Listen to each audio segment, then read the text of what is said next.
미국의 사회학자인 폴 마이어라는 사람이 목표와 꿈을 가진 사람들을 조사해서 통계를 낸 적이 있습니다.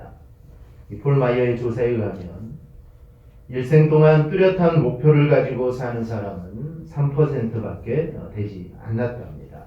즉 나머지 사람들은 뚜렷한 목표 없이 살아갔다는 것이죠. 이 폴 마이어라는 사람의 조사를 조금 더 들여다보면 꿈을 가진 사람은 30%밖에 되지 않았으며 그 30% 중에 꿈을 위해 행동하는 사람들은 3%로 정말로 극소수였다고 합니다.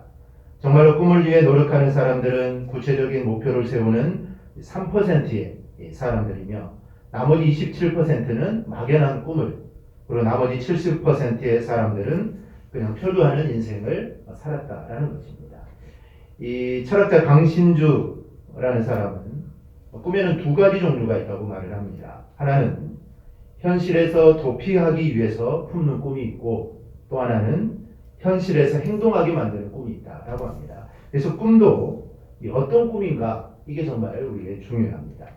1920년 당시에 공산주의 국가인 소련은 서남아시아에 인접한 나라인 아르메니아를 점령했습니다. 당시 소련은 종교를 인정하지 않았기 때문에 아르메니아의 많은 그리스도인들은 박해를 받았고 또 그들의 신앙을 포기해야만 했습니다.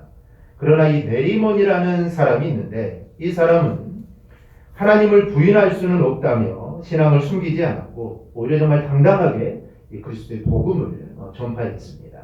결국 네리몬은 투옥되었으나 투옥된 그곳에서도 이 복음을 전하기 시작합니다. 이 모습을 본 간수가 이렇게 말을 합니다. 당신 하나도 감옥에서 못 구해내는 신이 뭐가 좋다고 그렇게 따르는 거요? 라고 말하며, 하나님이 정말로 전지전능하시다면 모든 그리스도인들은 감옥에 오지 말았어야 한다 라고 말하며 이 네리몬의 믿음을 이렇게 조롱하기 시작합니다. 그러나 네리몬은 흔들림 없이 그 간수에게도 이 복음을 전합니다. 하나님은 무능한 것이 아니라 하나님은 나를 이곳에 보내신 것입니다. 감옥에 들어오지 않고는 감옥에서 복음을 전할 수가 없습니다. 당신들은 나에게 복음을 전하기 위한 숙소와 음식을 제공하고 있습니다. 이렇게 고백을 합니다. 참으로 대단한 이야기입니다. 이런 이야기는 사실 나를 향한 하나님의 그 계획과 뜻이 무엇인지 확실히 알 때만 이게 가능한 이야기입니다. 우리가 바울의 삶을 봐도 그렇습니다. 바울은 감옥에 갇혀 있으면서도 찬송하고 기도했습니다. 그가 그렇게 이렇게 찬송하고 기도할 수 있었던 것은 비록 감옥에 갇혀 있지만 그곳에서도 일하시는 그 하나님을 바울은 믿었기 때문에 기도하고 찬송할 수 있었습니다. 사도행전 16장 25절을 보면 한밤중에 바울과 실라가 기도하고 하나님을 찬송하며 제수들이 듣더라. 즉 이 감옥 안에도 하나님의 뜻이 있었습니다. 바울은 이 사실을 알았기에 그곳에서 찬송하고 기도할 수 있었던 것입니다. 이로 인해 간수가 예수를 믿게 되고 그의 온 가족이 구원을 받게 되는 그 기적이 바로 일어나게 됩니다. 또 요셉의 삶을 봐도 그렇습니다. 그가 노예로 제수로의 삶을 살았지만 그는 하나님이 자신에게 주신 꿈을 잊어버리지 않고 그 꿈을 바라보며 정말 모든 상황에서 그는 최선의 삶을 살았습니다. 그리고 나중에 요셉이 애굽의 총리가 되고 또 그의 가족들이 애굽으로 내려와 살게 됩니다. 그러던 중에 이제 아버지 야곱이 죽습니다. 그때 형들이 이런 생각을 합니다. 창세기 50장 15절을 보면 요셉의 형제들이 그들의 아버지가 죽었음을 보고 말하되 요셉이 혹시 우리를 미워하여 우리가 그에게 행한 모든 악을 다 갚지나 아니할까 하고, 즉 형들은 두려웠습니다. 옛날 자신이 했던 일이 있습니다.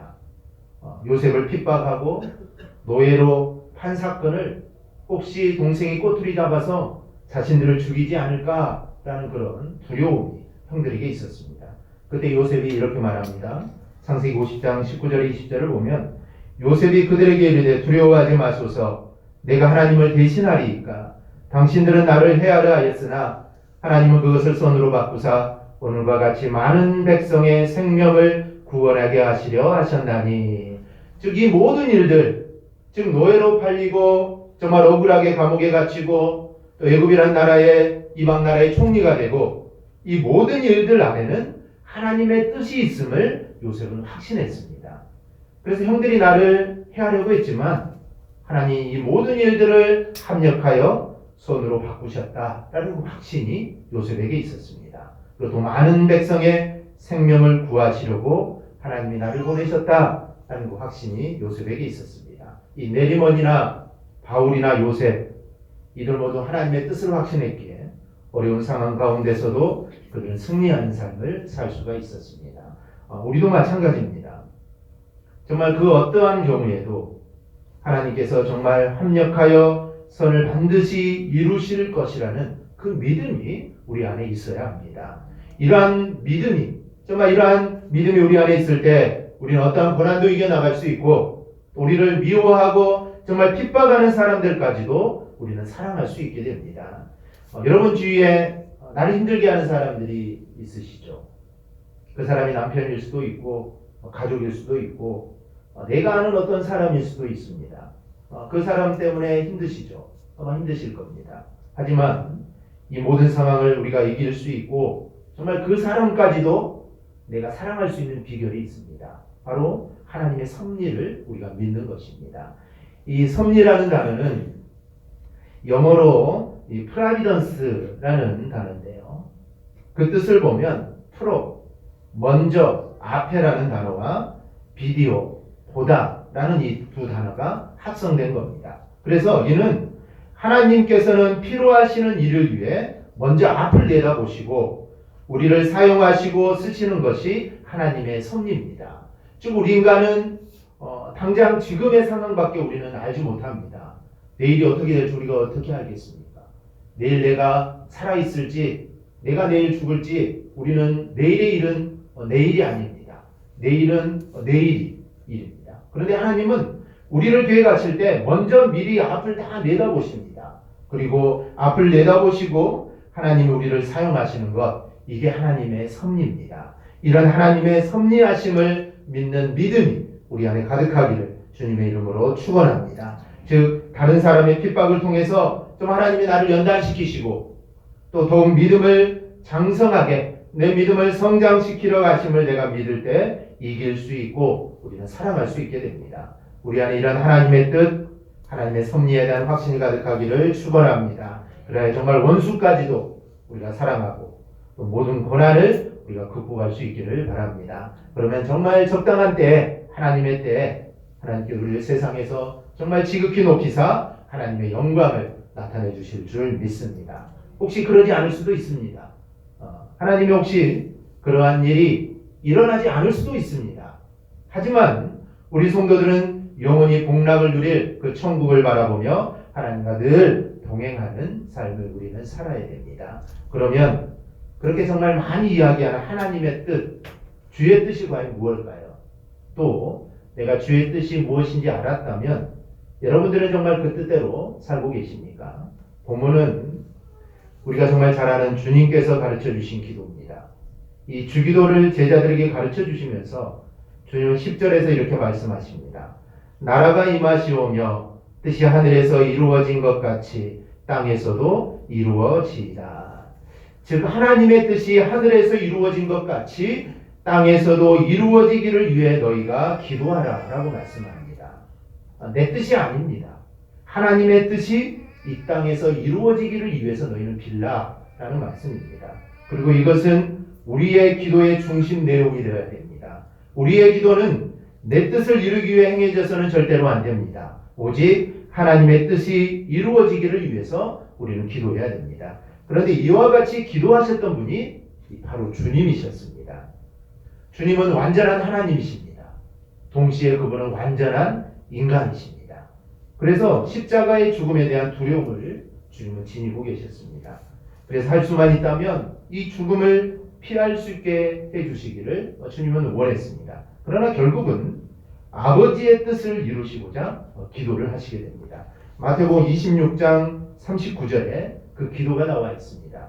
조금 나아가서 얼굴을 땅에 대시고 엎드려 기도하여 이르시되 내 아버지여 만일 할만하시거든 이 잔을 내게서 지나가게 하옵소서. 그러나 나의 원대로 마시옵고 아버지의 원대로 하옵소서. 즉 자신의 죽음마저 아버지의 뜻대로 이루어 달라고 기도하고 계십니다. 즉 주님은 하나님의 뜻을 정말 중요하게 생각하시고 그리고 그 뜻대로 살았던 분이 우리 주님이십니다. 그리고 우리에게 하나님의 뜻이 하늘에서 이루어진 것 같이 너희도 땅에서 이루어지기를 위해서 너희도 기도하라 라고 말씀하십니다. 한마디로 아버지의 뜻대로 살라라는 말씀입니다. 하나님이 나에게 정말 가까이 오시고 하나님이 내 말을 들으시도록 하나님을 나에게 껴맞추는 것은 이건 기도가 아닙니다. 내가 하나님께 가만히 가고 하나님의 뜻에 나를 맞추려고 하는 것이 이게 참된 기도의 모습입니다. 우리가 이 원리를 우리가 늘 유념하고 정말 내 뜻이 아니라 하나님의 뜻이 내 속에, 내 가정에 그리고 우리 교회와 사회에 이루어지기를 정말 간절히 바라는 마음으로 기도하는 정말 성숙한 우리 성도들이 되시기를 바랍니다. 이와 같은 기도가 정말 하나님이 기뻐하시는 기도요. 또 믿음이 온전한 성도들이 드리는 참된 기도입니다. 이러한 모습이 아주 좋은 믿음의 자세입니다. 우리도 당연히 그렇게 해야 됩니다. 그리고 그렇게 살아야 되고 우리 주의 뜻대로 우리가 살아야 됩니다. 그런데 주의 뜻대로 살기 위해 우리가 먼저 알아야 될 것이 있습니다. 제일 먼저 주님의 뜻이 무엇인가 라는 것입니다. 주님의 뜻대로 우리가 살아야 되는데 그러면 주님의 뜻이 무엇인가 라는 것이죠. 주님은 우리에게 하나님의 뜻이 하늘에서 이루어진 것 같이 땅에서도 이루어지기를 위해 너희가 기도하라 라고 말씀하십니다. 그러면 우리가 하나님의 뜻을 알아야 되는데 하나님의 뜻이 무엇인가 알려면 우리가 어떻게 해야 될까요? 어떻게 하면 하나님의 뜻을 알 수 있습니까? 성경을 봐야 합니다. 이미 하나님께서는 우리에게 하나님의 뜻이 무엇인지 우리에게 말씀해 주셨습니다. 기도도 중요하고 다른 것도 중요하지만 제일 중요한 것은 말씀을 보는 것입니다. 만약에 우리가 하나님의 뜻이 무엇입니까? 하나님께 우리가 부르짖어 기도하면 하나님은 성경 봐라 라고 말씀하실 겁니다. 이미 하나님의 뜻은 이 성경 안에 완전하게 다 기록이 되어 있습니다. 우선 가장 중요한 것은 예수님을 이 땅에 보내시면서 하나님이 하신 말씀이 있습니다. 그것은 하나님께서 죄에 빠진 사람들을 구원하시기를 원하신다라는 것입니다. 그래서 아들을 세상에 보내시면서 이렇게 말씀하십니다. 마태복음 1장 21절 우리 함께 봉독합니다. 아들을 낳으리니 이름을 예수라 하라. 이는 그가 자기 백성을 그들의 죄에서 구원할 자이심이라 하니라. 아멘. 예수님께서는 사람들을 죄에서 구원할 구세주로 이 땅에 오셨습니다. 그리고 그런 주님의 마음을 잘 알았던 사도 베드로는 이렇게 말합니다. 베드로후서 3장 9절입니다. 주의 약속은 어떤 이들이 더디다고 생각하는 것 같이 더딘 것이 아니라 오직 주께서는 너희를 대하여 오래 참으사 아무도 멸망하지 아니하고 다 회개하기에 이르기를 원하시느니라. 아멘. 주님의 뜻은 내가 구원받는 것입니다. 그리고 우리 가족이 다 구원받는 것입니다. 교회 밖에도 구원받아야 할 사람들이 있고 교회 안에도 구원받아야 할 사람들이 있습니다. 또한 나라와 민족이 구원받기를 원하십니다. 이게 하나님의 뜻이다라는 것입니다. 그리고 하나님의 뜻을 분명하게 이렇게 말씀하셨습니다. 우리 지난주에 우리 살펴본 대로 데살로니가전서 5장 16절에서 18절 우리 함께 공동합니다. 항상 기뻐하라. 쉬지 말고 기도하라. 범사에 감사하라. 이것이 그리스도 예수 안에서 너희를 향하신 하나님의 뜻이니라. 아멘. 기뻐하고 기도하고 감사하는 것이 하나님의 뜻이다 라고 하셨는데 왜 이렇게 주님이 말씀하셨을까요? 주님으로 인하여 기뻐할 때 더 큰 기쁨이 오기 때문입니다. 우리가 반대로 짜증내고 신경질 내면 어떻습니까? 그 짜증내고 신경질 내는 것이 더해집니다. 그러나 기뻐하는 사람에게 하나님이 기쁨을 더해 주십니다. 즉 기뻐할 일들을 하나님이 만들어 주시는 겁니다. 또한 기도하는 것도 마찬가지입니다. 기도하는 사람에게 하나님 응답하셔서 좋은 것을 주십니다. 그래서 주님은 너희가 기도하되 정말 쉬지 말고 기도하라 라고 말씀합니다. 우리가 기도하지 않으면 주님이 우리에게 좋은 것을 주실 기회가 없습니다. 기도하지 않으면 주실 수가 없습니다. 주님은 다 아시죠. 하나님 우리가 필요한 것이 무엇인지 다 아십니다. 다 알고 계십니다. 그렇다고 주님이 먼저 아시고 막 주시는 분이 아닙니다. 우리가 간구할 때 하나님은 우리의 간구에 응답해 주십니다. 그래서 하나님은 기도하는 자에게 정말 좋은 것을 주십니다. 또한 감사하는 사람에게 감사가 넘치게 합니다. 감사할 줄 모르는 자에게는 하나님 감사할 조건을 주시지 않습니다. 우리가 잘 아는 스펄전 목사님의 감사의 시가 있습니다. 촛불을 주신 하나님께 감사하라. 그러면 전등불을 주실 것이요. 전등불을 주신 하나님께 감사하라. 그러면 달빛을 주실 것이요. 달빛을 주신 하나님께 감사하라. 그러면 햇빛을 주실 것이요. 햇빛을 주신 하나님께 감사하라. 그러면 천국을 주실 것이다. 즉 감사하는 자에게는 하나님은 더 큰 감사를 주시는 겁니다. 하지만 감사하지 못하면 우리 안에 더 큰 감사가 일어날 수가 없습니다. 그래서 주님은 기뻐하라 하시고 기도하라 하시고 감사하라고 하십니다. 이것이 우리 모두를 향한 주님의 뜻이다 라고 성경은 분명하게 말씀합니다. 이제 우리를 향한 하나님의 뜻을 알았습니다. 우리를 구원하시기를 원하시고 우리가 어떤 상황 속에서도 기뻐하고 감사하고 기도하는 것이 바로 우리를 향한 이 하나님의 뜻입니다. 그렇다면 둘째로 나를 향한 하나님의 뜻이 무엇인지 알아야 됩니다. 즉 우리를 향한 하나님의 뜻은 이 포괄적이지만 나를 향한 하나님의 구체적인 뜻도 있습니다. 하나님이 나를 이 세상에 보내서 태어나게 하고 살게 하신 데는 다 이유가 있습니다. 정말 아무런 이유 없이 이 땅에 태어난 사람은 이 세상에 단 한 명도 없습니다.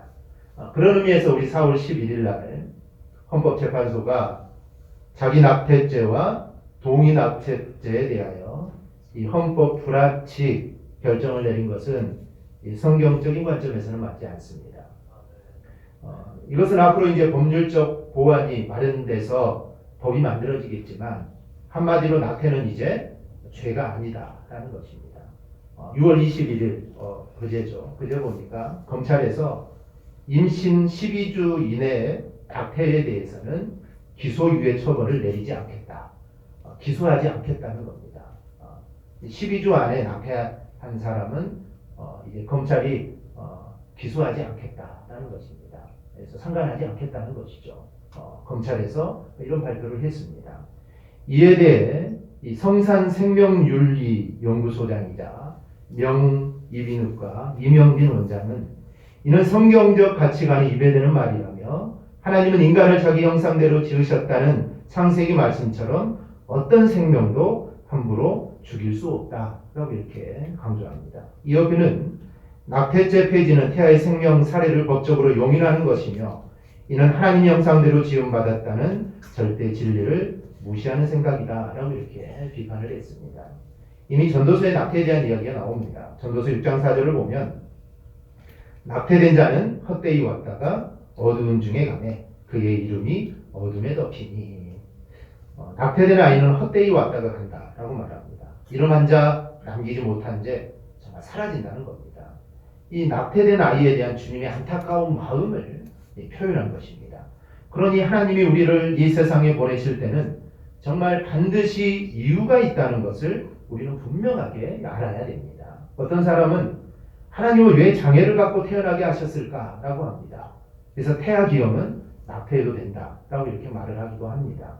이에 대해 방금 말씀드렸던 이명진 원장은 이렇게 말합니다. 기형된 아이는 의학적으로 대부분 고칠 수 있다.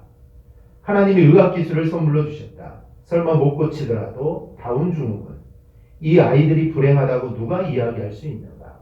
불행하다고 생각하는 사람이 불행하다. 다 긍정적이고 행복하게 살 수 있도록 국가와 국민 모두가 머리를 맞대고 고민해야 한다. 태아기형이라도 무조건 낙태를 생각하는 경향은 옳지 않다라고 이렇게 말합니다. 사실 장애는 하나님께 장애를 갖고 태어나게 하신 것이 아닙니다.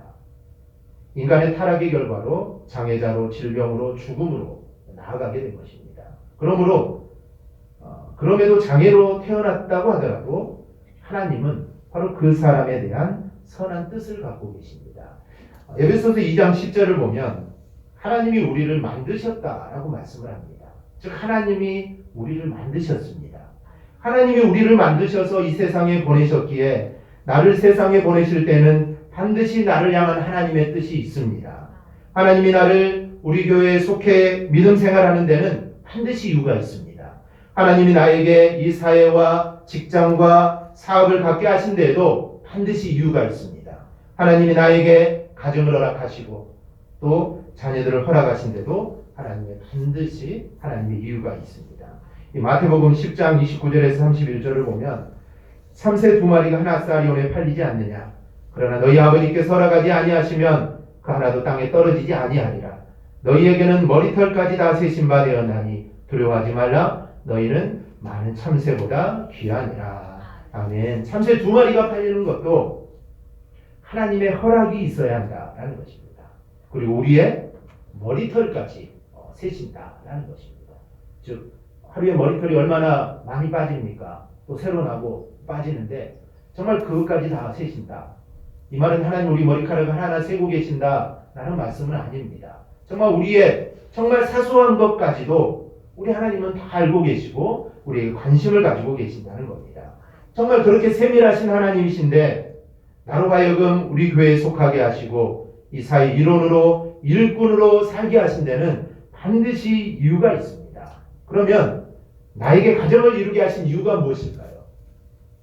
하나님이 나에게 가정을 이루게 하신 것은 내 가정이 예수만 섬기는 행복한 가정으로 만들라는 하나님의 뜻이 있음을 믿습니다. 나를 대강교회에 속하게 하신 것은 대강교회가 주님의 뜻을 이루는 교회로 만들라는 하나님의 뜻이 있음을 믿습니다. 이것은 직장도 마찬가지고 우리의 사업장도 다 마찬가지입니다. 그러니 우리는 내가 속한 곳에서 이렇게 되기를 위해 우리 열심을 다해야 됩니다. 힘들 수도 있습니다. 아무리 노력해도 되지 않을 수도 있습니다. 하지만 중요한 것은 되고 안 되고가 아닙니다. 이것이 바로 나를 향한 하나님의 뜻이기 때문에 우리는 그 일에 정말 노력을 해야 합니다. 서구의 어떤 나라는 의료비가 전액 무료인 나라가 있습니다. 의료비가 안 드는 나라도 있습니다. 또 어떤 나라는 학비가 무료인 나라도 있습니다. 대학교까지 학비가 하나도 안 드는 나라도 있습니다. 그러면 의료비가 무료고 학비가 무료라고 해서 내가 만약에 그 나라에 가서 그 혜택을 받으려고 하면 그 나라에서 나에게 그 혜택을 줄까요? 안 줍니다. 절대로 주지 않습니다. 왜 안 줄까요? 그런 제도를 만들기 위해 그 나라 국민들이 피와 땀을 흘렸습니다. 근데 나는 그런 피와 땀을 흘린 적이 없습니다. 그래서 그런 무임승차는 안 되는 것입니다. 어떤 가정이 예수를 섬기는 정말 행복한 가정이 됐습니다. 그러면 그 가족 모두가 예수를 섬기는 행복한 가정을 만들기 위해 얼마나 애를 썼겠습니까? 또 어떤 교회가 있는데 정말 믿음으로 하나 되는 정말 아름다운 교회가 있습니다. 그 아름다운 교회가 그냥 됐을까요? 아닙니다. 그 교회에 속해 있는 모든 성도들이 정말 그런 아름다운 교회를 만들려고 얼마나 노력하고 얼마나 애를 썼겠습니까? 우리 사랑하는 성도 여러분, 하나님께서 나에게 가정을 주시고 우리 교회에 속하게 하시고 나를 지금의 학교나 직장이나 사업장에 있게 하신 데는 분명한 하나님의 이유가 있습니다. 그러니 거기서 내가 할 일을 그 일을 하나님의 뜻의 일을 할 때 하나님의 뜻을 이루어가게 되는 것입니다. 그 안에서 하나님의 뜻이 이루어지기를 위해 우리가 헌신하시기를 바랍니다. 우리가 요셉을 보면 설교를 시작하면서 요셉에 대해 우리가 살펴보았는데 요셉은 노예로 팔려가고 또 죄수로 감옥에도 갇혀도 그 안에서 자신을 향한 하나님의 뜻이 있음을 알고 그는 정말 모든 곳에 최선을 다했습니다. 노예로 팔려갔다고 해서 그냥 대충 하지 않았습니다. 얼마나 열심히 했으면 그 보디발이 그를 인정해주고 그 가정의 모든 일을 다 맡겼겠습니까? 감옥에서도 마찬가지입니다. 죄를 지어서 간 것도 아니고 정말 억울해서 가게 됐으면 정말 그곳에서 자포자기할 수 있는데 요셉은 그렇지 않았습니다. 그곳에서도 최선의 삶을 살았습니다. 간수장이 요셉에게 모든 그 감옥 일을 다 맡겨버렸습니다. 즉 요셉은 정말 최선의 삶을 살았습니다. 그게 요셉의 형통의 비결입니다. 우리가 형통을 원하십니까? 그렇다면 요셉처럼 하나님의 뜻을 이루시기를 바랍니다. 나의 땀과 헌신으로 내 가정을 예수만 믿는 정말 행복한 가정으로 또 대강교회를 우리의 사업장과 직장을 그렇게 만들어가야 합니다. 다른 사람이 할 게 아닙니다. 바로 내가 해야 합니다.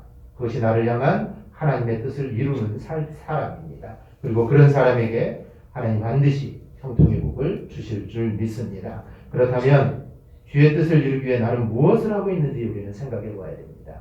주님 본문 9절에서 아버지의 뜻이 하늘에서 이루어진 것처럼 땅에서도 이루기를 위해 기도하라 라고 말씀합니다. 이 말씀은 그러면 기도만 하라는 말씀일까요?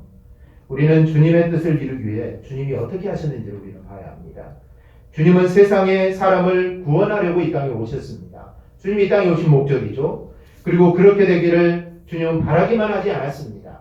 주님은 직접 전도하셨습니다. 마가복음 1장 38절 우리 한번 같이 읽을까요? 1장 38절 함께 봅니다. 시작.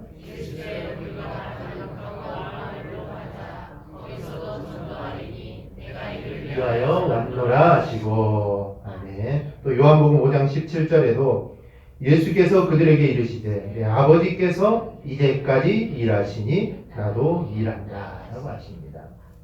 우리 모두에게 하나님의 뜻이 있고 또 나에게도 하나님의 뜻이 있습니다.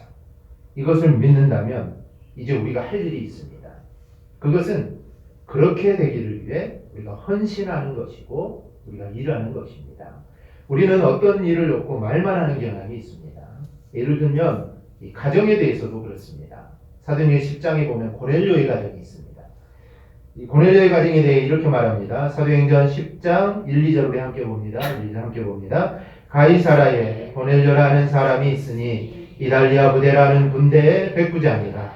그가 경건하여 온 지방과 더불어 하나님을 경외하며 백성을 많이 구제하고 하나님께 항상 기도하더니. 아멘. 우리는 이런 가정을 만들기를 우리는 소망합니다. 우리의 가정이 고넬료와 같은 가정이 얼마나 좋겠습니까? 그런데 이런 가정을 만들기 위해 고넬료가 얼마나 헌신했는지에 대해서는 우리가 별로 관심은 없습니다.